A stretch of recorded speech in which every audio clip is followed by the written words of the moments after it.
Hello, and welcome to Book of the Mouse Club, episode 100, Friday, March 15th, 2024. Morning, monsieur. Where are you off to? The bookshop.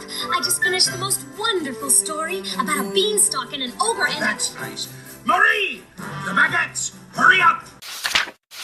I'm sorry, but how can one possibly pay attention to a book with no pictures in it? My dear child, there are a great many good books in this world without pictures.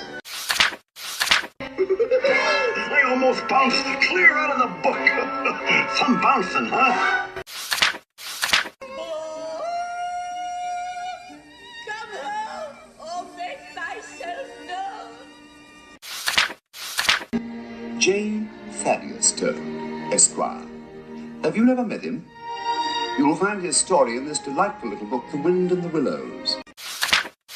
I've come to return the book I borrowed. Finished already? Oh, I couldn't put it down. Have you got anything new?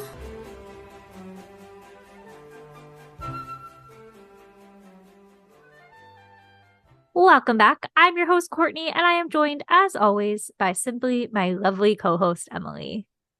Hi, Courtney, and hello, listeners. We've got ears. It's time for cheers. This is a milestone episode for us, and we're really excited to have you. Yes, and our approach is a little different for this special episode. If you've listened before, you'll know that we typically interview authors who have written books about Disney or review and discuss books about the theme parks, those that inspire Disney films. But just how often do we do each of those? We're about to break it down for you. We're calling this the Book of the Mouse Club 100th episode celebration wrapped edition. Now, that doesn't mean we're wrapping up the podcast. Far from it. We are channeling the beloved Spotify Wrapped for this milestone episode. We'll be sharing some fun facts, behind the scenes stories, favorite memories, as well as well wishes from special guests along the way. If you're joining us for the first time, we are so excited to have you. And to our loyal listeners, whether you've been here since episode 1 or since episode 99, thank you as always. We would not have gotten this far in our journey without you. So, Courtney, how did we get here? I think the best way for us to start this episode, like you said, people could be joining us from any point in our podcast journey. So why don't we share the origin story of the Book of the Mouse Club, and we'll kick it off from there. Yeah. So you and I are both podcast aficionados. I started to get into podcasts in 2016 when I was training for my first Run Disney race. It was a half marathon.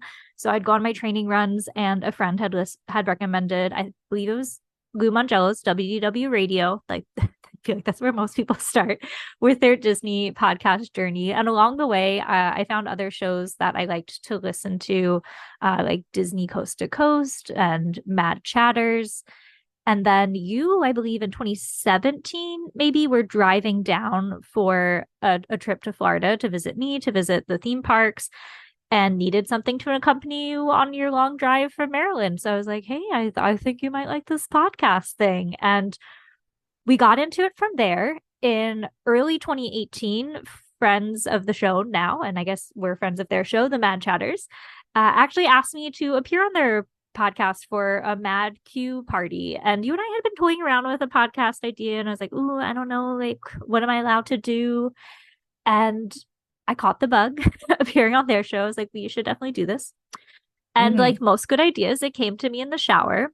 I didn't want to do like a Disney news thing. But you and I are both avid readers. We met as teaching assistants for an undergraduate English 101 composition class. We were avid readers and writers. And I was like, bingo, let's do a podcast about Disney books. At that time, that was an unexplored niche part of the podcast realm. We've certainly, expanded since then. I feel like, people had been tackling author interviews, things like that, but there hadn't been a show solely devoted to Disney books. And I was like, this feels like a good fit for us. And that started in June of 2018. And here we are in March of 2024, 100 episodes in. Yeah, it's kind of crazy. I remember when you were telling me, oh, the Mad Chatters invited me to be on their show. And I was so excited because we both love the Q Party episodes, or the Mad Q Parties. And yeah, I started listening to podcasts when I was driving down to Florida for my first solo Florida trip post my DCP program. And yeah, making that 15-hour drive, I was like, I need stuff to listen to. I can only do music for so long. So yeah, it was WDW radio. I remember I specifically listened to his multi-part episode on the Great Movie Ride was what I listened to first. And then some Mad Chatters in there. And I remember like we had joked around, like what you do with your friends. Like if we started a band, we made the joke that starting a podcast is the same thing as is the millennial version of Let's Start a Band. And like we made a joke like, oh, what would you podcast about? What would you podcast about? And then after that episode, I distinctly remember getting the text. I was in my bathroom and I was like, my vanity in my old apartment was outside of the bathroom. So like I was like prepping stuff for the next day of school or something. Like I remember putting things on my counter and I was just in that little hallway. And I remember getting a text from you like, we should definitely do a podcast. And yeah, it went from there. And 2 living arrangements later, a pandemic, lots of books. And here we are going into season 7, into year 7. So let's get into our wrapped edition. This is an idea we had a couple times where we're like, should we do this at the end of a season? But then we're like, only talking about maybe 10 books, 15 books from a year. Maybe not so great. Then we're like, wait a minute, we have this big episode coming up. Why don't we make this our 100 celebration? So we're going to talk a lot about some numbers. Courtney is our resident digital analyst and numerical magical storyteller. So we put together some data and made some fancy. I got to see Courtney's spreadsheet skills firsthand for myself, and it was awesome. So Courtney, as our master numerical storyteller, tell us about our story in numbers. Yeah, I think there's an opportunity here as we move throughout to kind of reminisce, but here's some fun, fast facts from my analysis. Of course, number of episodes. This is number 100. You will see in our feed, though, there's this one random bonus episode where we did a podcast swap with Jeff DePauli during of Disney Coast to Coast. So if you see 101, you're like, what happened? I actually got scared when I saw that we had 100 episodes already. And I was like, did I miscount somewhere along the way? Did I mislabel one of the episodes? And scrolling back, I was like, oh yeah, we put one of his author interviews and gave him one of ours, to expand our feed and our reach. So in terms of true Book of the Mouse Club episodes, this is our 100th. And we have read 104 books. So some episodes have featured more than one book. Some have featured no books at all, like this one. I kind of forgot about those along the way. We'll get into that when we break down the type of episode in a bit. But in total pages, we have read 25,979 pages. I did exclude our fairy tale favorites because, those can be found on the internet, or we have a giant anthology of many fairy tales. But in terms of true page count, over 25,000 pages. It's a lot of pages.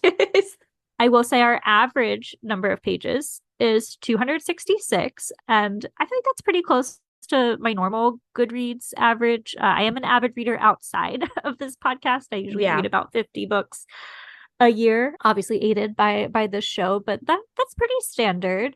Yeah. Our shortest was the Marvel Comics Disney Kingdoms story of Figment. That was episode 20. And that comic, according to Goodreads, was 21 pages. That makes sense to me for a comic book. We had 2 very close for the longest. And I think one of them depends on the edition that we're reading. Our longest was The Kingdom Keepers Book 7, The Insider. We did that as part of our summer series, and that was 609 pages. I think we compared at the time that The Kingdom Keepers was 7 books, very much our Harry Potter take, because we're not getting into Harry Potter on this Disney podcast. And Oliver Twist, the edition that we listed from Goodreads, episode 93, that was 608 pages. I think Oliver Twist can vary, and the 4 of us who were reading on that episode might have had different editions, could have been longer, could have been shorter. A lot of those Charles Dickens materials have supplementary content, bonus features, I guess, the book equivalent there. How many different introductions do some of these classic books have that add to the page count? Did not break that down. Some of this surprised me a little bit. So I kind of forgot that we did the Marvel comics. I was like, once you wrote that down, I was like, oh yeah, that was so much fun. I remember us doing that. And I remember recording that. This was when I was in my old apartment. I think I sat on my bed for that one. And I remember just having the comics out.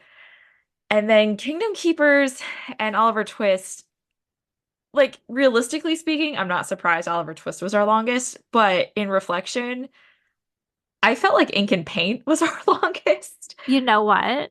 That's a good point. And Ink and Paint is a coffee Yeah, table style book. So I wonder if you dimensionally shrunk it down to like average book true. size, how many pages would that be? That book gave me back pain. I think I It remember was so talking hard about to read. that. It And was great. It it was was a a great great read. read, but physically, Physically hard, physically it, hard to hold. I remember that book like being propped up on my knees, and then it was flat on my bed and I was leaning over, and then I had it propped up on a table. And the further you got with more pages on the left side when you're trying to read the right side. And I also feel like maybe that one just also felt longer because like Oliver Twist, I went back and forth between physical and audio. The Mhm. wonderful thing about when we do books that are Classics. classics is they're very readily available through the library in multiple formats. So being able to do audio meant that I was listening very consistently, like on my drives, at the gym, while I was doing chores. So I was getting through the book faster, even though it's quote, our longest page count. But yeah, Ink and Paint, for some reason, if you're like, what's the longest book you've read? First one I'm going to say is Ink and Paint, just because of how long it took to get through it. Great read. Highly recommend. Should be on your bookshelves as a Disney fan. But that was an endeavor. And that was I'm glad early in you our brought that up. podcast. That was Yeah, early that in our was career. one of We weren't our, like seasoned yet. I think that was 2019. We were, you know, almost a year in at that point since we started in the summer of 2018. Still haven't gotten that Ink and Paint Disney Plus series that was promised though. So I'm holding out because I really Maybe would one love to day. see that explored. Getting into the length of our content, not necessarily the books, we have produced 6,818 minutes, which is 113 hours and 36 minutes of Wow. podcasts, not including whatever this episode ends up being. So up to this point, our average length was 69 minutes. Nice. And our longest episode was A Christmas Carol, episode 68, which came into 2 hours and 15 minutes. And our shortest episode was the introduction episode, if that counts. That's number one. That was 13 minutes where I refuse to go back and listen to that. Have I you? Like can't. I can't. I can't. So maybe if you did, let us know. But I can't do otherwise, it. in terms of actual content outside of introducing ourselves to our listeners, is episode number 56, which was our interview with Imagineer Kevin Rafferty regarding his Magic Journeys memoir. So I want to talk about that episode. This is an example, thinking about our numbers, how we have like 104 books, but 100 episodes. So we had talked about Kevin Rafferty's book, Magic Journey, with our friend Brett Nachman. So that was an episode, but then we had another interview later. So this book counted twice. So we didn't count it twice in our book count. But this is an Correct. example of where we have a book where sometimes we do both a discussion and then an interview later. But while this was our shortest, we'll say shortest content episode, we'll put the introduction to the side. I do think it might have been one of our most stressful episodes. I almost In a threw good way. up. Like we were so excited to get to talk to Kevin Rafferty. We had an official interview from Disney Imagineering. Guys, this was 2020. This is the lockdown period. I'm teaching from home. I remember we Oh, it's took this. 2021, Oh, actually. sorry, 2021. I'm still Yeah. teaching from home. We're still in It the was still pandemic. that Yeah. lockdown-ish Yeah. period because I was teaching classes from home.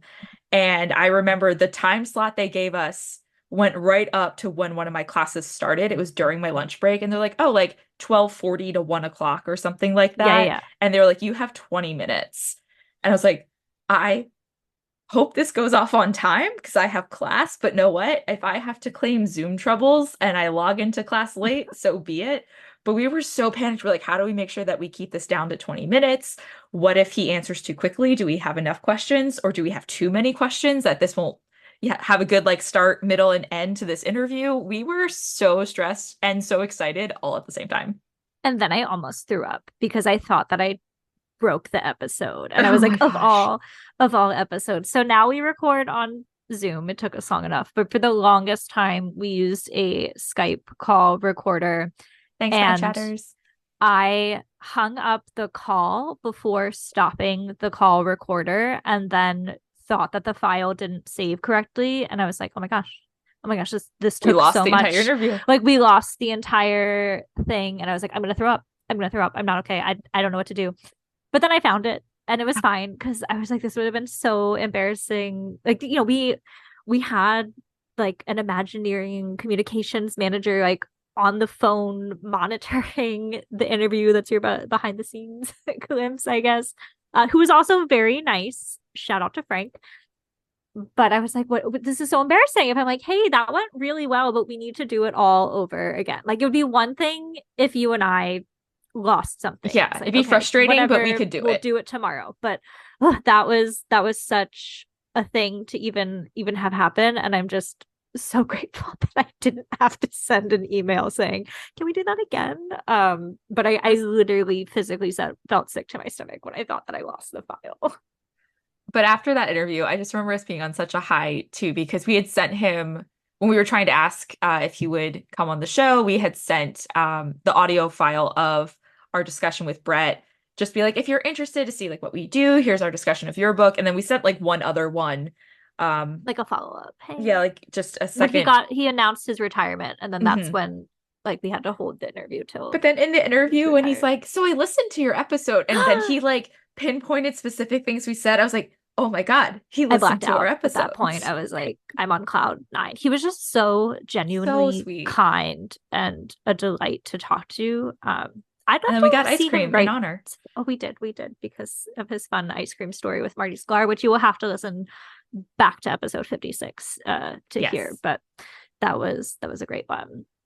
You and I are both avid Goodreads users, which is a social platform where you can track your books. I do have a little list on Goodreads for, and our Goodreads is linked in the show notes. We started doing that a few episodes. I think last season, that if people want to see what else we're reading, I've had people friend both of us. And I'm like, oh, how fun. And then I've seen that they've read our books and I was like, oh, people are reading along with us. I'm always curious if people are like, oh, I'm going to listen to this and then maybe go read the book. But I've seen a few of you read along with us. So shout out to all of you. Thank you.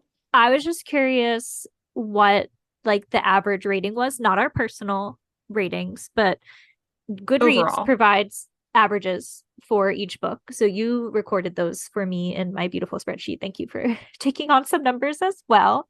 And then I averaged the average, which maybe isn't the most statistically sound thing to do, but the overall Goodreads average is 4.09 out of 5 stars. And I feel like that means we have good taste. Or we just read a lot of avid Disney fan books and Disney fans like to give things 5 stars. You be the judge there. Our highest rated is Mark Davis in His Own Words, volumes 1 and 2. They are listed as one book on Goodreads, but we split them into 2 episodes, number 48 and 49. And they have a 4.88 rating. So no perfect score there. It's hard to get, but I felt like that was an enjoyable, very in-depth book, and it makes sense to me that like high affinity Disney fans are gonna seek out that content and be pleased with. And I remember that book being really highly marketed both by Disney, and I just remember people talking about it. Yeah, like that was one that I saw pop up on social media, and this was pretty well received, long awaited, and it's so well done when it comes to history type books with its balance of text and visuals. It's just such a great book. It's a big book. It's another big one. Not quite as big as Ink and Paint, but still a big book. 2 books. So if you combine the total, maybe that's our number right. But 1. Dimensionally, it's a little easier to hold. Yes, and it had more pictures. Yes, I'm not gassed on how can you read a book with no pictures in it. No, we do a lot of books with no pictures in it, but we do like our pictures. Gaston would be so upset. Alice too. Alice too. Are 2 peas in a pod in a way, if you really think about it. But that's a whole different episode, which we kind of already did. Our lowest rated was Runaway Heart, episode 88. And for those that don't know, this is the Harlequin romance from the 80s that takes place somewhat at Walt Disney World. And it has a 2.81 rating. And I want to ask you, do you think it deserves the 2.81 rating? So I feel like there's a couple ways you could look at this. I don't know if I disagree on its 2.8 rating, but while it was maybe one of the lower rated books we read, it was one of my favorite episodes we've ever done. I think just because we're both romance readers as well, outside of our Disney and other genres that we love. And it was just so much fun to talk about and kind of make fun of. And at the same time, while it has a low rating, the number of people who have reached out, I've gotten messages on Goodreads of people asking me if I'm willing to sell my copy. And I had to tell them, I'm sorry, I used the internetarchive.org. Did you give them the link at least? Did. I told them, like, you can make a money. free account. You do have to borrow it by the hour, but like as long as no one else is borrowing it, like I just kept reading. But like, even though it's a low rating, like people want to read it. So I think it's one of those, it's kind of like, I don't want to say trash TV or like not bad rom-coms, but like those really cheesy rom-coms where you're like, is it a great movie? Is it cinematic art? Maybe not, but I had fun reading it anyway. I have a theory that the low rating stems from the lack of Disney content, because I think the cover is something to be seen. Scroll through the depths of our Instagram. It's got Epcot, Ball, Magic Kingdom. Yeah, you think you're going to Disney. And you and I just discussed that there was not as much Disney content, really, what do we say, about 3 to 4 chapters of Disney? Yeah. But most of it takes place in Baltimore, and I'm a native of Baltimore, Maryland. So I was like, I'm happy this whole time. But I could see, if you've built this up to be something and then it doesn't quite deliver on that, it's gonna skew it lower. I feel like I gave it 3 stars. So I think I gave it 3 also. Average, but that was a really fun one. And our male main character is definitely your Disney book boyfriend. He knew all the good places to eat in Epcot. He knew his way around the park without a map, and he had a park bag. The map. Love it. He was ready. So like if you're looking for a Disney, take this on in modern spicy romance era. Could be interesting. I don't know. We still don't know how Disney got the rights here, or how they were Harlequin romance got the Disney rights. Yeah. Remember we reached out to the authors and we were so surprised when they responded, because trying to find contact information we got an email was so hard because this book came out in the mid 80s. And it's written under a pseudonym. But and it was under a pseudonym. Super sleuth mode and found out who Claire Richmond really is. And hearing their story where they're like, we didn't have anything. We just kind of went for it. Crazy. Awesome. It's too late now. It's in the public domain, I guess. It's there. The Internet Archive. Low rating, but high rated episode for me. Well, let's talk about our annual output. So we introduced in our first episode a promise to do at least 1 book per month. If you're not aware, the Book of the Mouse Club is kind of a little play on the Book of the Month Club subscription service, which we are both members, active members of. So we always promised 1 episode per month, but I'm proud to say that we have never fallen short of that. We had a really strong start to the podcast. We began in June of 2018. So with 7 months of that year, we did 14 episodes. Wow. I think it was important for us to just establish a regular output as we were gaining listeners, and we were just hustling to get that content out. I was a little surprised to find that in 2019, 2020, and 2021, each of those years had 18 episodes. I thought for sure 2020 would have been the highest, but maybe we just kind of evened out after doing several back-to-back that spring. Well, I think also, because I would have suspected 2020 also, I don't know if maybe because of how much we were all on Zoom and doing things digitally, that maybe it's all kind of blurring together. But I do remember we did join a lot of podcast pals on other shows. Yeah, so while we had 18 episodes in 2020, we probably did record 25 with other people's shows. High? Wow. I don't know, maybe another 4 or 5 episodes. I remember doing some game episodes. We were on Mad Chatters. We joined Brett. You're probably right. And it was just like, yeah, we got time. 2022 came in close with 17 episodes.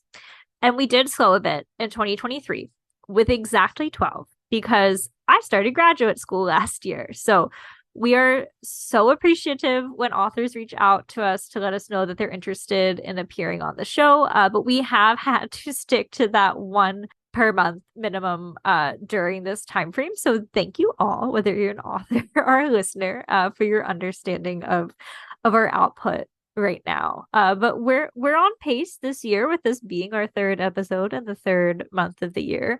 Grad school is supposed to, fingers crossed, end in December of this year. So I think we'll ramp back up after that. Looking at month by month in aggregate, though, so if I was just going to across the 7 years, like total March, total January, we've released episodes most often in June, with 11 episodes in June over the past 7 years. And that was followed closely by March with 10. I did confirm that March was skewed by March of 2020, as expected, because we did do 3 episodes in that single month, which means we just took 1 week off. And maybe that was probably the first week of the month when maybe the world that's was not the month shut too down that yet. makes it feel like we did so much recording in So it was 2020 just because the world shut back to back. down March 13th, 2020. Yeah. And we probably had recorded an episode I think earlier one that month. before I went on my vacation from March And then we 6th did to March 13th. 2 more in that time after. Yeah, and then we did a few, I think we did at least 2 in April. And then I was like, what's up with June? And I've come to the conclusion, analyzing it, that June benefits from traditionally kicking off our summer series. That has often been the start of the summer series for us. But we were sometimes also squeezing in an author interview or discussion just before that. Like maybe an author had reached out and I'm like, well, I don't want to make them wait till August or September. Yeah, we can fit you in here. So that is probably why we did almost 2 episodes per year in June. I also know for me as a teacher, June is a very slow month for me in education. We're done state testing. We're doing final projects and watching movies at that point. So I wouldn't be surprised if also with June, maybe also with my schedule, that I could fit 2 or 3 books in a month versus 1 or 2 like we were doing in the rest of the year. So let's talk about our summer series because I love this part of our podcast. I love that we have a season. So speaking of summer series, this has been an annual tradition since 2019. We kicked things off with Ridley Pearson's Kingdom Keepers and read all 7 of the original series over 4 episodes. So that one definitely added to our count, doing 7 books in a summer. Yeah. In 2020, we did the summer cinema series, live action and literary classics, where we covered Treasure Island, 20,000 Leagues Under the Sea, and Pollyanna. 2021 was our Sinister Summer series, where we did the Tales from the Haunted Mansion, volumes 1 through 4. 2022, we let you, our listeners, choose between Disney Legends or Star Wars books, and you selected our Legendary Summer series. So we featured autobiographies from Haley Mills, Tom Nabby, and Julie Andrews. And then in 2023, last summer, British Invasion, featuring British literature that inspired Disney films such as Peter Pan, Alice in Wonderland, and Oliver and Company. What have you thought about our summer series? It's been fun. I like that we get a hyper focus for a little bit, but then have the freedom throughout the rest of the year to have things like interviews or timely content. I would say I think my favorite was 2020's Summer Cinema Series live action literary classics, mostly because I just really liked saying Summer Cinema Series. No, that's not the reason, but I was very proud of the name. I love alliteration. It was nice for me. I had not read any of those classics, so it was a good excuse for me to do that. And that's when I feel we really leaned into guest readers, and we had guest readers on each of those episodes, and I felt like they brought a lot of great content, insight, fun to those episodes, comparing the original classic text to the films. How about you? I think I might say the same. To me, the British Invasion is also very similar. In general, I love reading classics. I like reading original source material and then having us compare it to the Disney films. So Summer Cinema Series, I also think that one was particularly fun because I had never seen any of those, or at least I hadn't seen Treasure Island and 20,000 Leagues Under the Sea live action. Oh, really? At the time. I had only ever seen Pollyanna. So that was new for me in lots of ways. I had read Treasure Island before, but never seen the movie. And then the others I hadn't read or seen except Pollyanna. I saw it was a weird conglomerate of things. Yeah. So I think for me I didn't realize that. I mean, That you probably one told was me the that on most the episode. I that was the forgot. most new for me, whereas I Mhm. love the British Invasion because Peter Pan, Alice in Wonderland, I've read those multiple times. They're some of my favorites.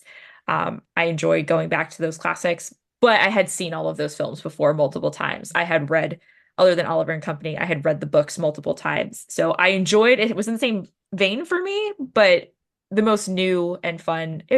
I like having the guest readers. I think we really found our groove for what we want out of a summer series that second time around. That's fair, yeah. The other one was more an excuse to read The Kingdom Keepers, and we're like, no, I think we have something here Yeah. because you and I are both grew up as library aficionados, loving the fun of summer reading challenges, and that's the spirit of what we did. So I guess stay tuned to see what we do. Hopefully, I'll like it more than the last one because as if you've listened to the British Invasion, which was my idea, I had a come to Jesus moment with some of those selections. So go back. They are fun and there's some hot Yeah, listen takes. to Leanne and I have a Yeah. great time talking about Peter Pan, and Courtney's just like, no. No, no, I'm sorry. And some real hot takes on Alice in Wonderland. Let's look at some breakdowns of what we've actually read and discussed in terms of subject matter. So 53% of our episodes have been nonfiction, 43% were fiction, and 5% we also had no genre because it was more of a broad discussion. Overall, more nonfiction. I can go into the no genre to explain that because in putting Sure. together the spreadsheet, I was like, there's not a book for this. So our introduction episode, of course, counts for that. Then episode 29, we did a similar analysis. So if you're like, yeah, I'm digging this, we did a literary companion to Disney Plus. So this is as Disney Plus launched in November of 2019. I got a list of everything that was going to be on Disney Plus and did an analysis breakdown of what was inspired by books and similar type of a breakdown to what we're doing here in terms of content. On episode 30, we did a broad interview with historian Jim Korkis, so I just want to take a moment. May he rest in peace. Wonderful friend of the show, and so grateful to have had him share his career on that episode and then return again in episode 35 to share rare finds for your Disney book collection, and again on episode 46 for books that inspired Walt Disney. So most of those were Jim Korkis, who just had such a wealth of knowledge it could not be contained to one book. Some of those episodes, I'm not surprised we did more nonfiction. I think we especially started the beginnings of our show. We did a lot of biographies and Yeah. history.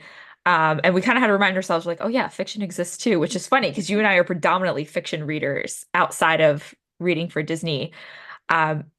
So I'm not surprised, but at the same time, it's kind of funny because we're both mostly fiction fans. But it's really closer than I thought it would be. I knew we did more nonfiction, but 10%, I thought it'd be closer to maybe like 60-40 versus 53-43. Yeah, and we did ask our listeners on an Instagram poll what was their favorite, and they got we broke it out a little more by subgenres there, which I'll get into in a moment. Interestingly, 41% of our listeners who responded said that they like fiction/fairy tale faves best. So maybe we got to step it up and bring in some more fiction. We always welcome recommendations. 35% said history/nonfiction. 20% said park books, which I think would also be nonfiction, but we really just felt like that was its own subcategory. And then 4% said memoir, which is again another form of nonfiction. So actually, I guess if you totaled those three up, that's really 59%. So I don't know. There's something for everyone here. I feel like we're relatively evenly split, which is good. It's not like we were like 75% nonfiction. For maybe, I guess, behind the scenes here, listeners, for us choosing what to read next, we have an ongoing list. And then it also matters. We try to keep our season as diverse as possible with genres. But then sometimes we do hear from an author and we might have 3 back-to-back author interviews because that's how timing and scheduling worked out. Yeah. Or we're trying to make sure we hit a new book that came out or an anniversary. Depending what our summer series is, maybe one genre is going to get a little heavier, but we do try. But it is kind of at random. We have so many books and we hear all of your recommendations. We have an ongoing list. all those recommendations that guests and authors give us, as well as people send us things in DMs. We send each other stuff when we see things posted. So we have an ongoing list. And I think this just solidifies for me too, seeing the numbers. Like, we have so much to pull from. I don't know if we ever thought we'd make it 7 years in a podcast, but we always said 100 like episodes or 100 episodes, but we always said like, we'll never run out of books. And this keeps proving to me like, yeah, we're never going to run out of We books to have talk about. barely scratched the surface. Barely. I'll let you know how deep we've scratched some of these surfaces when I break down the genres. So I did subgenres within fiction and nonfiction. So within nonfiction, luckily people like this, 34% were biography/memoir. 29% were what I would call general history. Like, probably a lot of that is theme park related history or history of the Walt Disney Company, but not a simple focus on like one person. 17% were guidebooks. And this is a category that emerged as I was starting to classify things. I was like, we did a lot of guidebooks. Some very traditional, like Birnbaum's Guide to Walt Disney World 2019. And then maybe less traditional, like Nikki J's The Solo Theme Park Traveler Guide, or Aaron Wallace's Thinking Fan Guides to theme parks, as well as Hocus Pocus. I was like, well, that's still a guidebook in a way. 14% were art. We love our Chronicle books annual, the art of whatever the latest Disney movie is. Thank you to Chronicle Books for always sending those our way. That's been fun to dive into and get excited for upcoming or recent releases. And then 6% were miscellaneous, which means there's only like one book per these categories. So that was one-offs like Encyclopedia Disney A to Z, which I did not count in our page count because we just read select entries of that. I will say we did not read the whole encyclopedia. Magazines, things like that. Breaking out fiction, 40% were young adult, and that surprised me, but I think I counted Kingdom Keepers as young adult, so that doesn't surprise me. That's 7 books right there. That's 7 books right there. Yeah. 26% were classic literature. 11% fairy tales from our fairy tale favorites. Another 11% children's, that would be like picture books or like junior novelizations. And then 8% were the mix of one-offs. We had poetry, romance, contemporary fiction, and mystery. And then 4% were comic books, which would be the two comic books that we read. So breaking this down a little bit further, do you have a favorite subgenre? Like, you get really excited? My personal life, I really like biography and memoir. So it's probably that, but I'm glad that we don't just do that, because I think it's nice to be well-rounded. What about you? I think I already tipped my hand. Classic literature and fairy tale favorites. I get so excited when we plan those episodes. Not that I don't get excited for others, but those are some of my favorites to put together, like just putting the scripts together, the reading, the way I can read them because they are available from the library, that I can audiobook and read. Just that experience for me reading, I really enjoy those. We are long overdue for a fairy tale favorite. We are. I don't think we did one in 2023. So maybe as we get closer to December and my grad school capstone is really ramping up, we'll consider that. But I wanted to also get into the types of episodes released. So I classified this as 3 core formats. There would be discussions between the two of us, which is how this originated. Discussions with guest readers who join us, friends of the podcast, friends of us in real life, as well as our author interviews. We did take a poll on this as well, and 55% of listeners said that they like general discussion, which I'm glad you like us. Thank you. Thanks for listening. 35% said that they like author interviews. And then this was not the way that we outlined this, but we just put fairy tale favorites as its own thing on the Instagram poll 3 weeks ago, and 10% said they like fairy tale favorites. So I apologize that we didn't do one last year, but I will do it for all of you. I'm happy to do so. It's just, those are, I will be honest, this is your glimpse behind the scenes.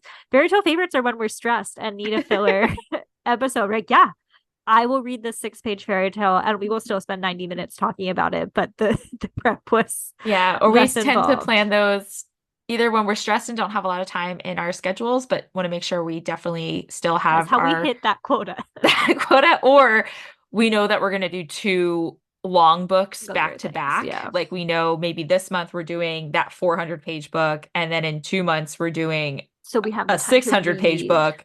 Yeah. It gives us a break and gives us more time between books. I think that's something pretty unique about our podcast since we are book focused. Other shows have definitely talked about books, but we talk about a book every episode.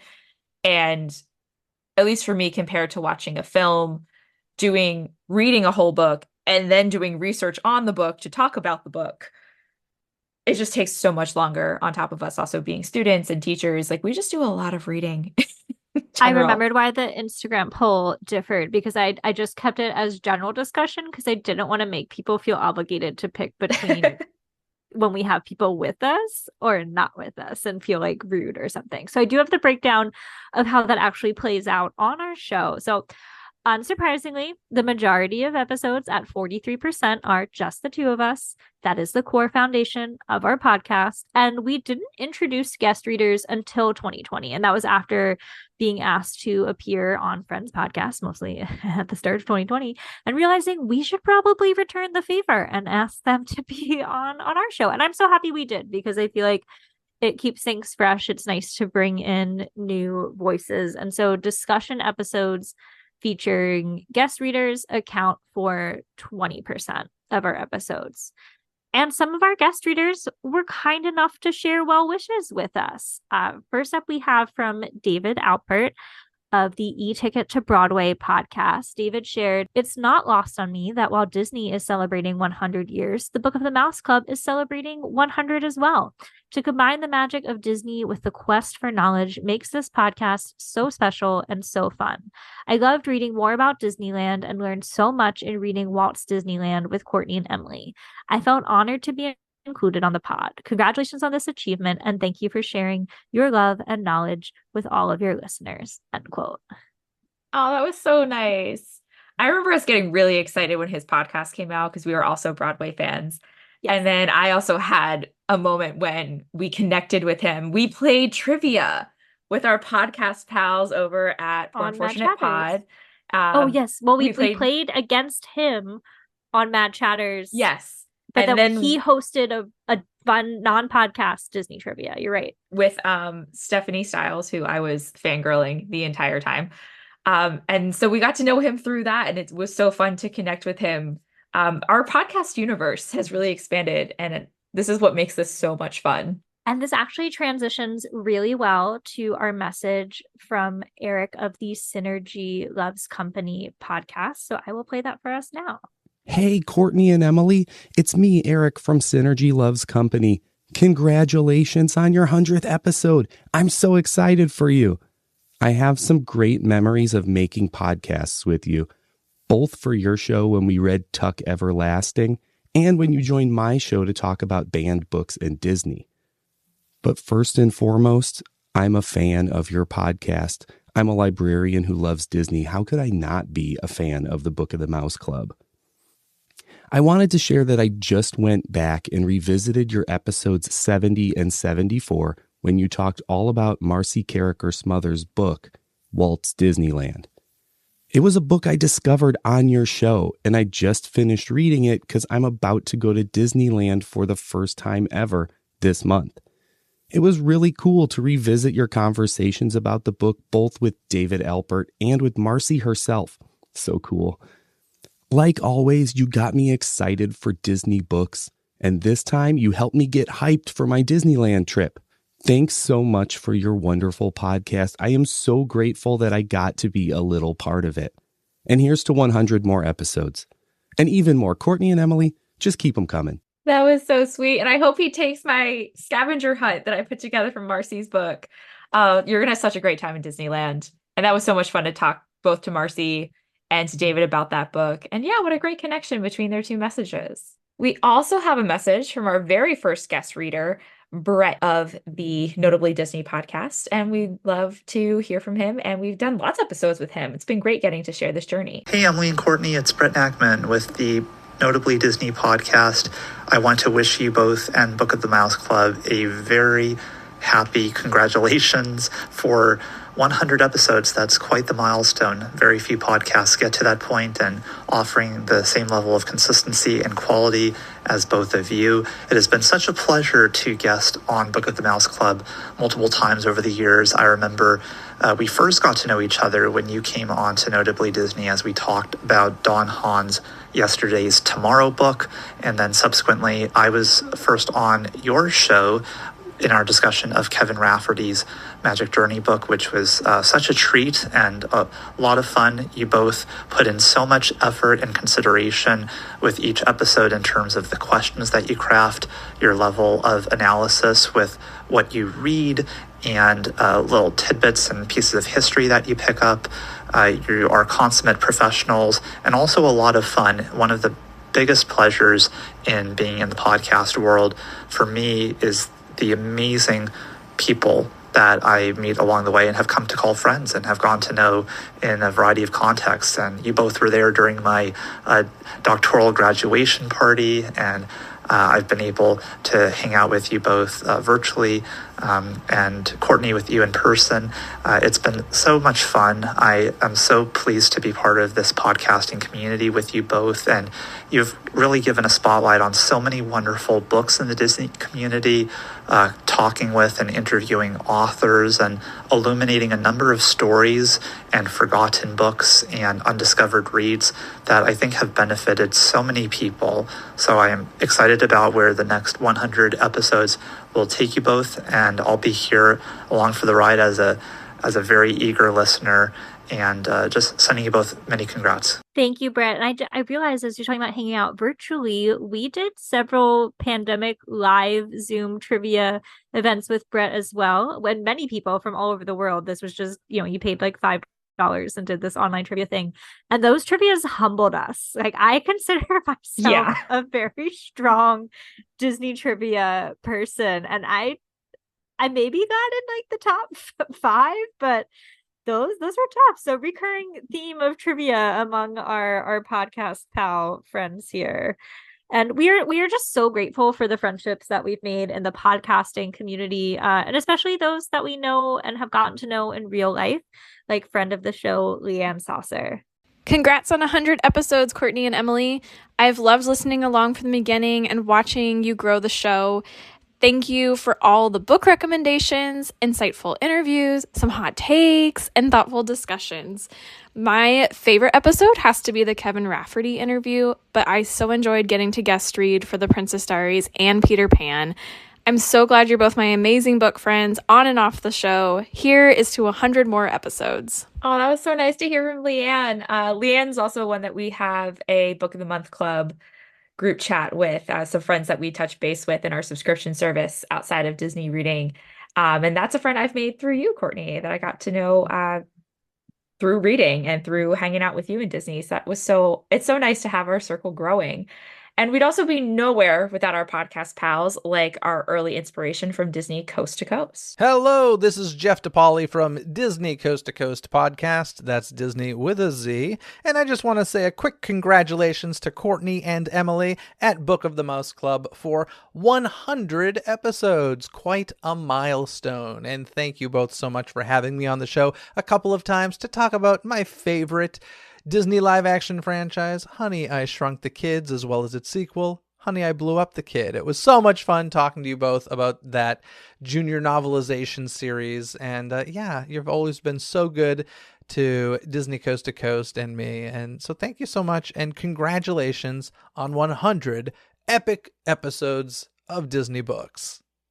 Thanks so much, Jeff. Another inspiration for having guest submissions on this episode stemmed from our frequent opportunities to chime in on the Tomorrow Society podcast, Armchair Imagineering, from Dan Heaton. So here's a message from him. Hey, Courtney and Emily, it's Dan from the Tomorrow Society podcast. Congratulations on 100 episodes of Book of the Mouse Club. That's such an awesome achievement. that a lot of shows don't get to, and both of you have done such a great job. I've learned about so many books relating to Disney and the parks from your show, and also enjoyed a lot of the guests and had a great time. One, when you were on this podcast, that was super fun. And then also getting to read Treasure Island, talk about that on your show. That was a blast. Now, as far as a book recommendation, there are far too many to list, but I want to talk about one that I don't hear much about at all, which is The Making of Disney's Animal Kingdom Theme Park. It's a hardcover kind of coffee table book, but it has a lot of words. Melanie Malmberg wrote it. It came out May 1st, 1998. The reason I mention it is because it's pretty easy to get either on eBay or Amazon or wherever. You can buy it used.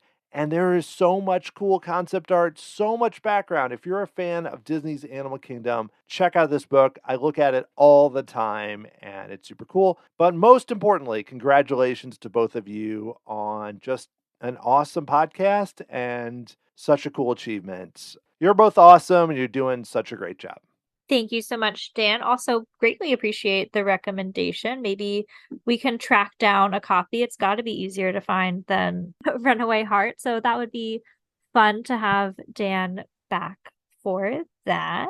And rounding out our submissions from our guest readers is two of our hilarious pals, Connor Perkins and Caroline Ameti from Poor Unfortunate Podcast. Hey, Book of the Mouse Club. It's your podcast pals, Caroline and Connor with Poor Unfortunate Podcast. We wanted to wish you a wholehearted congratulations on your 100th episode. Thank you for letting us be a part of your elite circle of readers and for allowing us to bring awareness to the topics of little twits named Alice, hellbound amphibians in motor cars, and most importantly, burlesque mice. Help me.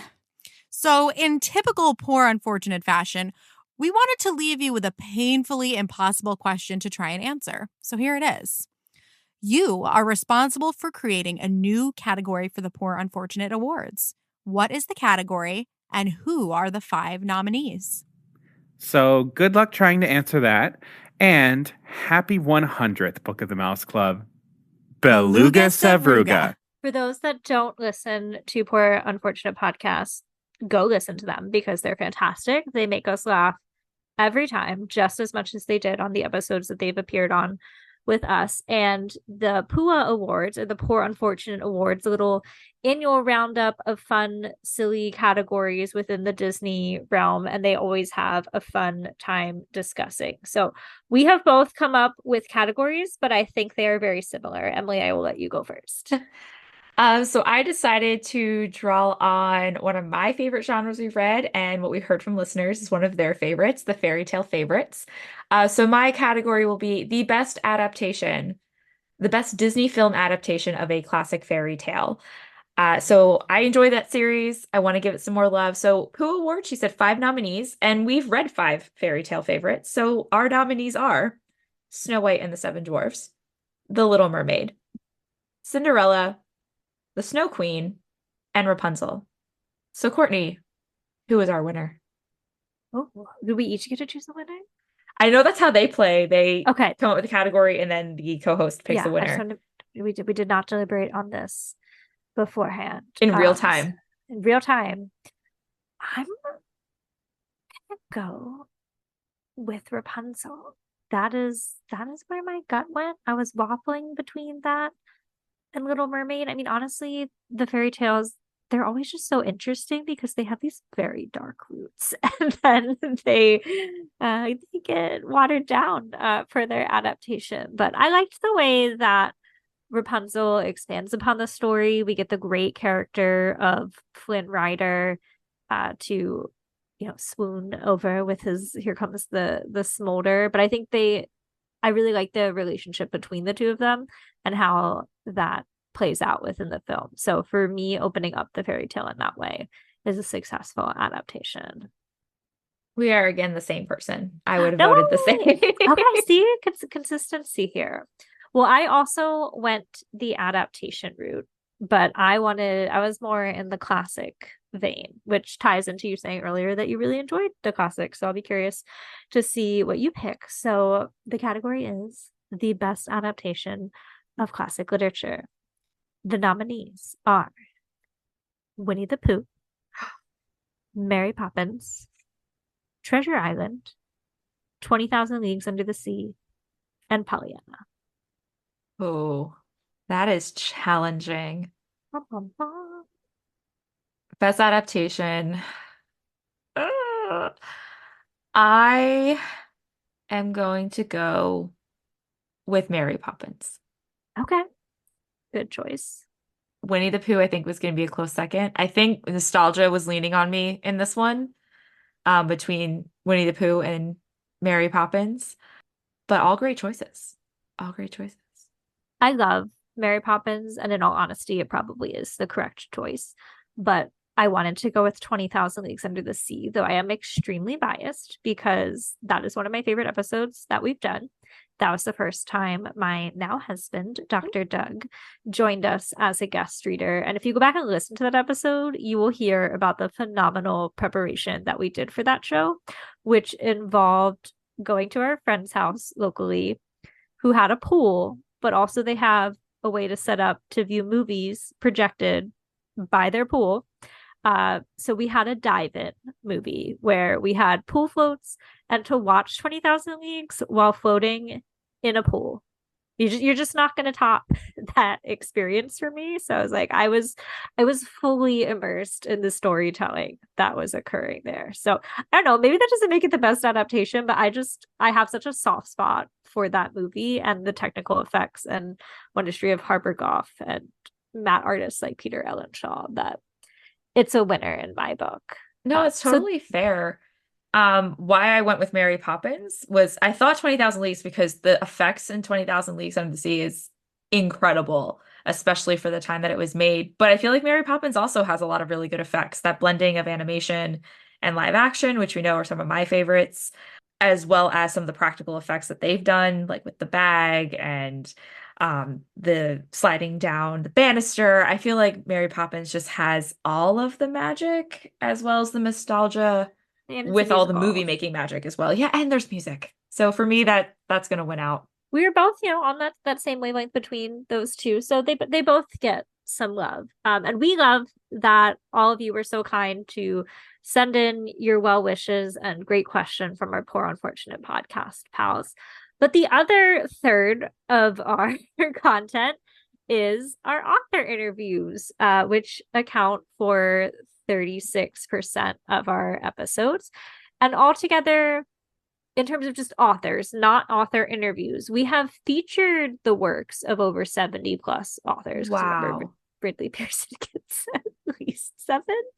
But we've had the chance to actually interview more than 30 of them and several more than once. So we are so grateful for those opportunities. Our most read was Ridley Pearson with 8 books because we had the 7 Kingdom Keepers books as well as his release Cautionary Tales. And it was actually Cautionary Tales that we got the chance to interview him. So that was a delight to finally get to speak to him after engaging with a lot of his work. Marcy Carricker Smothers, we read 3 of her books. We read Walt's Disneyland with David Alpert, but then had the chance to interview Marcy about Eat Like Walt and Walt's Disneyland, as well as have her back on the show for her National Geographic 100 Disney Adventures. And then Aaron Wallace rounds out the top 3 with 2 appearances, though technically 3 books, because we discussed his Thinking Fans Guide to Epcot and Magic Kingdom, as well as had him on to discuss the Thinking Fans Guide to Hocus Pocus. So those are 3 of our most read, but grateful for everyone that we've talked to. So happy to have had them on the show. I shouldn't be surprised that it's over 70 authors total that we've read with 104 books. Like that makes sense, but that still was a shocking number to me that we've read and met 70 different people through and we've their interviewed work. Almost half of them. That's amazing. Having more than 30 that we've talked to is really and I remember exciting. Us preparing for our first author interviews in that first season. We were like, what if we reach out to the author? And I don't know. We were so nervous about it because we're a brand new podcast. Who's going to want to talk to us about their book? And it's just been such a blessing and such a cool experience. Again, growing our podcast, like we call it our podcast metaverse or Marvel Universe on The podcast. podcast cinematic universe. That's it. Disney podcast universe. Cinema. I don't know. It's not really cinema. It's podcast universe. But like, it's so cool when we'll point. both be at work and then we'll get a notification about an email that came from an author who wants to talk to us about a book. And we both just get so excited that we get to grow our bookshelves, we get to meet new people. And I think this was a side of our podcast that we didn't think we'd be, I don't want to say not good at, but like we wouldn't get as many opportunities as we have, which has been awesome. I'm gonna go off script here and just really highlight how much I adore Emily and the wonderful questions that she crafts for discussions. I feel like the feedback that we get from authors so often is how much they appreciate our thoughtful questions and our well-researched approach. And I am the technical guru here with the editing. And if you have a problem with the editing, sorry, I'm not trained in it, but I'm doing my best and do most of the social media and email-y things. But Emily writes 90% of the wonderful questions that spark discussion between the two of us, but as well as our authors. And I can't even count how many times, because I didn't analyze the transcripts, but how many times people genuinely say, oh, that's a great question, as we discuss together. I will attribute that to my teacher skills. I am used to making up questions on the spot. But yeah, that's been really cool as well. I really enjoy doing it. It's so much fun. And I love author interviews. But let's think about some of these authors, the uninterviewed authors. So I want to know if there was someone you could interview that we haven't had the chance to. This could be someone who is still alive and writing, or maybe someone we haven't had the time to get to reach out to for our show. Who would you want to talk to? Okay, well, I didn't put mine in the show notes like you did, but I can see yours, and they're absolutely the same. And that doesn't surprise me. So I will take one of them. And unfortunately, both of ours have passed on. But I would love to interview Dave Smith, author of at least 5 editions, for sure 4, of Disney A to Z, the encyclopedia.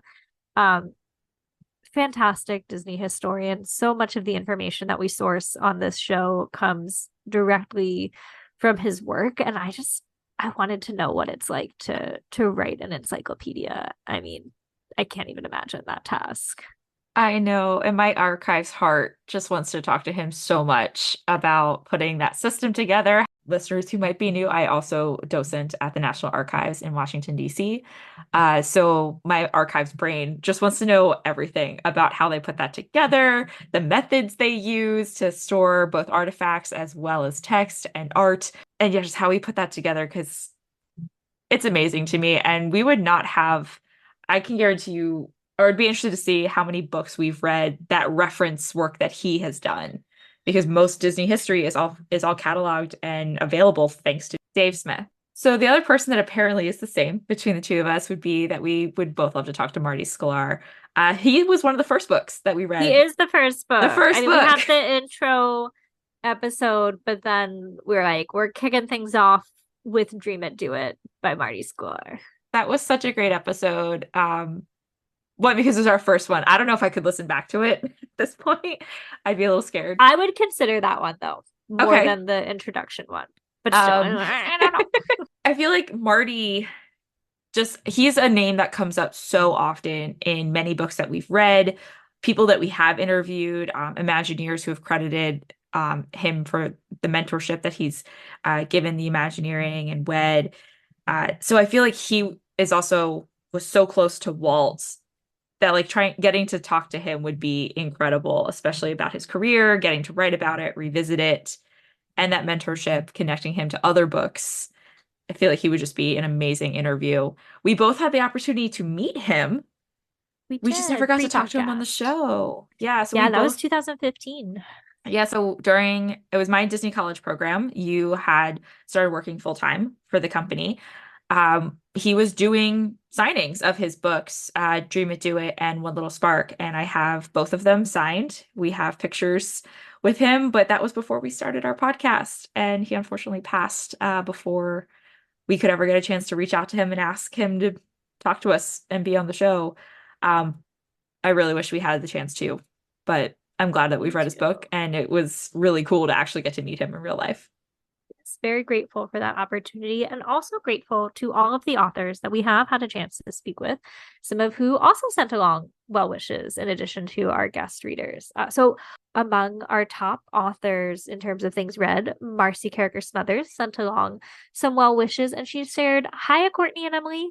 Wishing you both a magical Book of the Mouse Club 100. I wanted to thank you for supporting books, something near and dear to my heart, and also to Walt, who famously quipped, 'There's more treasure in books than in all the pirates' loot on Treasure Island and at the bottom of the Spanish Main. And best of all, you can enjoy these riches every day of your life.'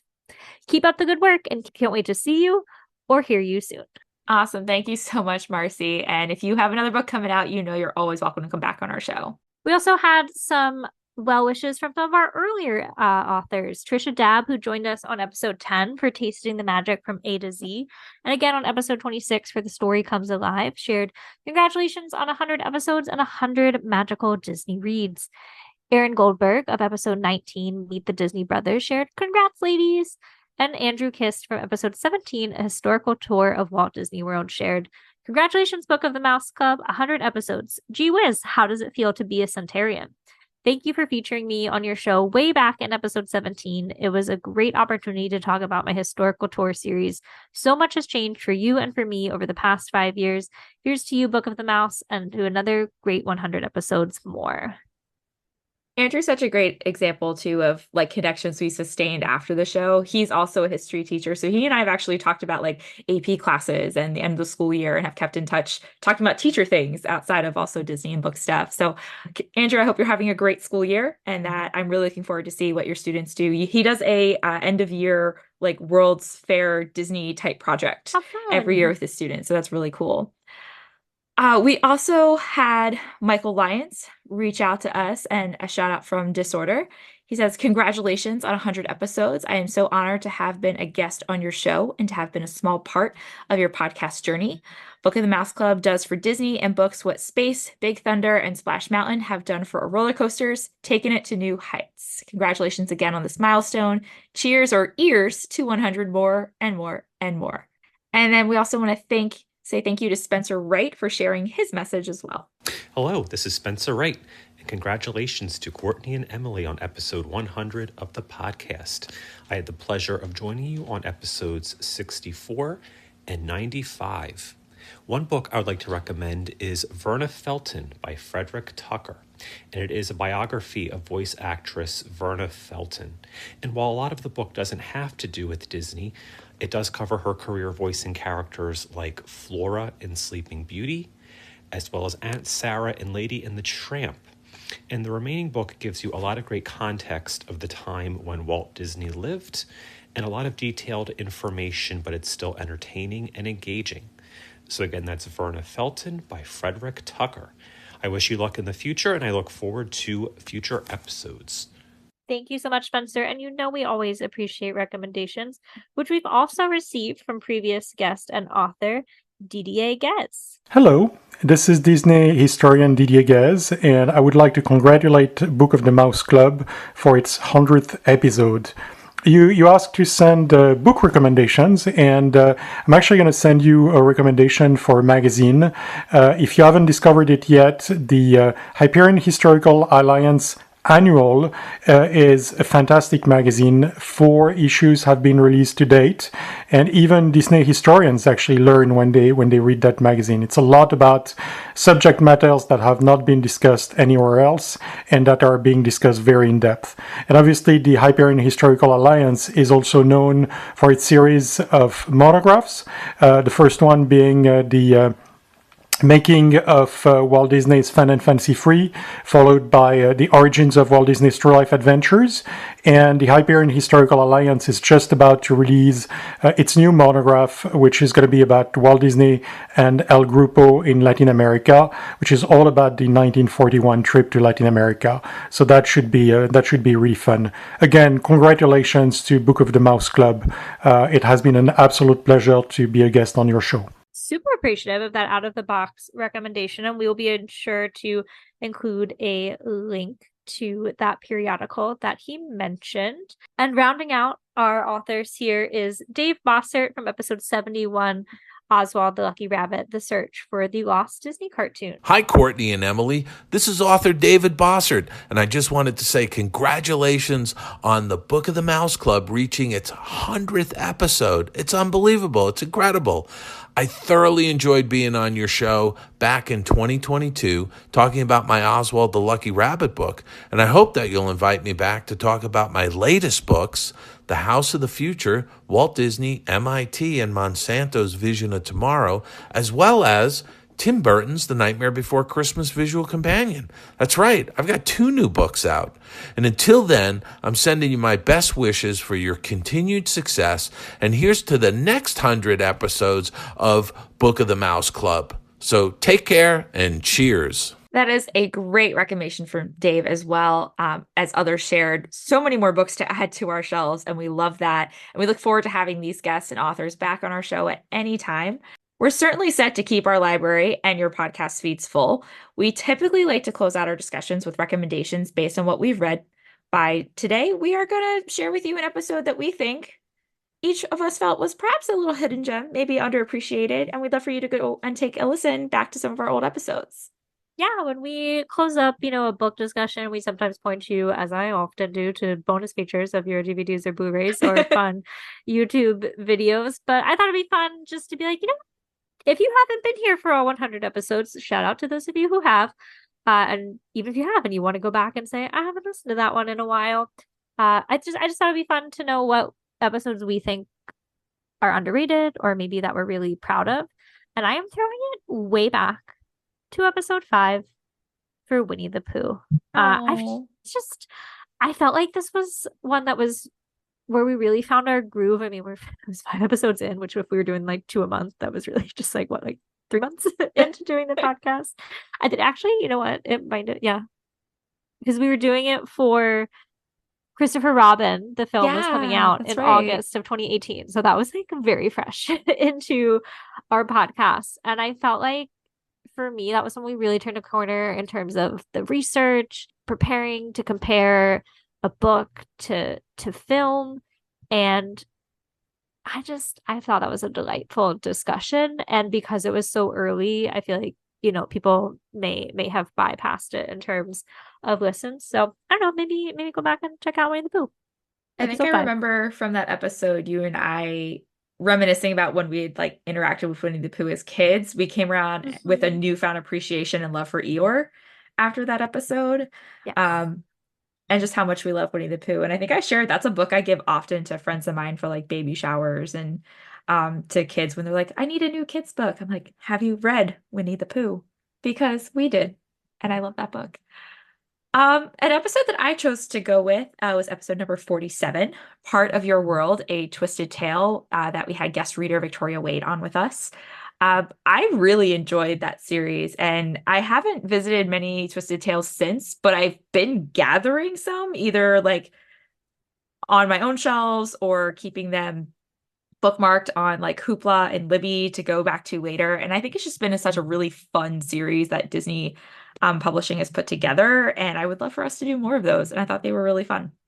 Yeah, great pick. And Victoria was such a great guest. We got some good hot takes on this twisted tale of The Little Mermaid. We've also had a lot of fun doing some traveling. This is something we've kind of picked up more recently in the last 2 years for us to go visit Disney things outside of Disney, doing some exhibits together in Memphis, Philadelphia, and New Orleans. So Courtney, they were not book related, but our podcasting and our reading has really made us want to get out and see more stuff and make connections to things that we have read about. So I want to know, what exhibits did you really like seeing from the Disney archives, or what exhibits would you like to see in the future? Yeah, these exhibits have been a really fun way to fuel our friendship outside the walls of this Zoom. You and I met at the University of Maryland together, and you remain in Maryland, though I moved to Florida coming up on 10 years in August. I can't believe that. And going to these exhibits with our partners has been a fun way to meet up, get a little vacation, get a little Disney history. So our little pact is to, we fly separately, kind of meet in the middle, sometimes more middle than others, sometimes beyond Maryland in the case of Philadelphia. But we had the chance first to go to the Disney Archives 50th anniversary exhibit at Graceland in Memphis, Tennessee, of all places. Then the Disney 100 exhibit in Philadelphia, which is now, I believe, in Chicago, and then continuing on to, I believe, St. Louis. And then recently in New Orleans at the National World War II Museum for a Disney and World War II exhibit where they did not allow us to take any photos.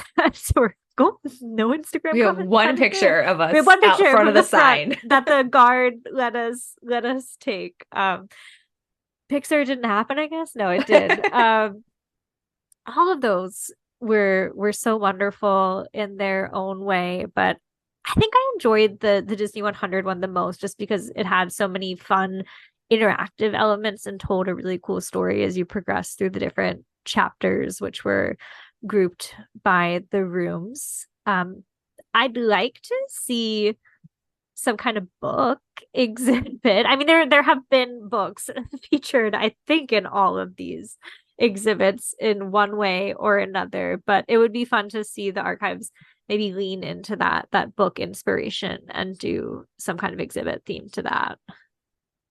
I think I have to agree. I really enjoyed the Disney 100. I think out of the two, like the Archives 50th had a lot of artifacts, and then the New Orleans one, since it was based on the films, there was a lot of art.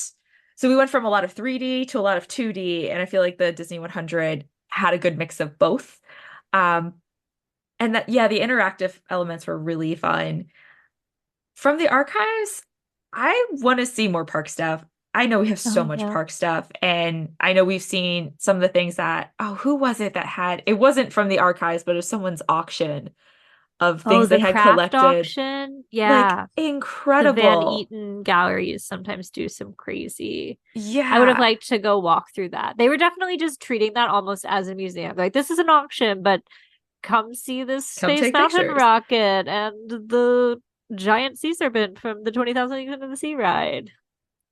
Like, I think that would be cool to see. I love the park stuff, which I think is really interesting. Maybe something that'd be really cool if they would do. It would probably be out in Disneyland, but if they did a guided tour on behalf of the Disney archives, like you do a tour through the park. Oh, in the park? And there's supplemental things. This is my docent mind talking, that you give a tour, but then you have to provide supplemental documents, artifacts, etc. And I think that could be really cool, because I know they have so much stuff that we get to see things on pop culture. I would love to see a lot of the things that or more of their exhibits travel, because I know they put an exhibit together that stays open at in Burbank, but it's only open and available to cast members. So I just would love to see more stuff. I was so excited when they put together their exhibit that went to Memphis, and that's what started this. Is, you know, like, it's the only place, it's the closest it's going to get to the East Coast.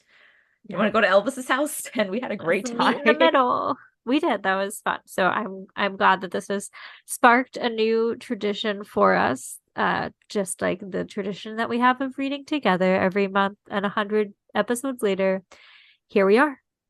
But we're not stopping here. Since our next episode is 101, there's only one book we can do. We will be reading The 101 Dalmatians by Dodie Smith. The 1956 children's book was the inspiration, of course, for Walt Disney's 1961 animated film 101 Dalmatians. Here's a brief description of the book from Goodreads. Pongo and Mrs. had a lovely life with their human owners, the Dearleys, to look after them. They lived in a comfortable home in London with their 15 adorable Dalmatian puppies, loved and admired by all, especially the Dearleys' neighbor, Cruella de Vil, a fur-fancying fashion plate with designs on the Dalmatian spotted coats. So when the puppies are stolen from the Dearly home, and even Scotland Yard is unable to find them, Pongo and Mrs. know they must take matters into their own paws. So already we can spot some differences. So join us for our next episode, where we will add another fiction story to our stats and compare the original source material to the Disney animated as well as live action films. So in the meantime, Thank you so much again for being on this journey with us across 100 episodes. Can't believe we're here, but we wouldn't be here without you. So we would love for you to give us a review on Apple Podcasts or wherever you listen, which I now have the stats from our Instagram poll for those of you who wanted to share. And I now know that 55% of you are on Apple Podcasts, so I would love you to leave a review. Please. 27% of you are on Spotify, 4% on Google Podcasts, and 14% on other. I don't know what other is. I would love to know. Leave us a review there so other people who are on other can find us and read and listen along with us. You can keep up with me, Courtney, on Instagram at Great Gutsby, or keep up with Book of the Mouse Club at Book of the Mouse, because I forgot to drop that in there. You'd think after 100 episodes I'd have it together, but find Book of the Mouse Club at Book of the Mouse, or me, Courtney, at Great Gutsby. And you can follow me, Emily, on Instagram, Emily_McD. So for our closing quote, I decided to turn to a book written by our late podcast guest and author, Jim Korkis. It was such a pleasure to have him for 3 episodes, and I'm so glad we had so much time to talk to him. But he wrote a book called Walt's Words, Quotations of Walt Disney with Sources, that was published by Jim in 2016 and has a compilation of Walt's quotes backed up with sources so that you will no longer miscredit the quote. If you can dream it, you can do it, to Walt Disney instead of Imagineer Tom Fitzgerald. Marcy already gave us a great quote from Walt about the books, but Jim had an entire chapter in this book about Walt's quotes on reading and books and libraries. So in honor of Jim and our 100th episode, I thought I would share 2 quotes from Walt that I think capture the spirit of Book of the Mouse Club. First, Walt says, quote, "You'll be a poorer person all your life if you don't know some of the great stories and great poems." And second, Walt also says, "While we have established a sizable library of our own, nevertheless, we are constantly calling upon the local library to supplement our needs from its vast resources." So to me, both of these quotes emulate the Book of the Mouse Club because we both believe in reading, writing, and sharing great stories, all while building our own libraries, as well as supporting public access to knowledge and ideas. So special shout out to our local libraries, Orange County Public Library in Florida and Frederick County Public Library here in Maryland, for helping keep us well-stocked and helping us to reach this milestone. Having fun isn't hard when you've got a library card. Emily, thank you for being on this journey with me. I just never expected to reach this. I'm so grateful. We're not stopping. We're doing one a month till I'm done with grad school, but we are still going strong with so much to read. So thank you to you, and of course to our listeners for reading along with us. We have a lot of great things planned. I know we're not stopping, and this has been so much fun and such a great way for you and I to keep our friendship together long distance and make a ton of friends along the way. So to our podcast universe, thank you for being with us too on this journey, bringing us new friends, new listeners, and we look forward to seeing you on episode 101.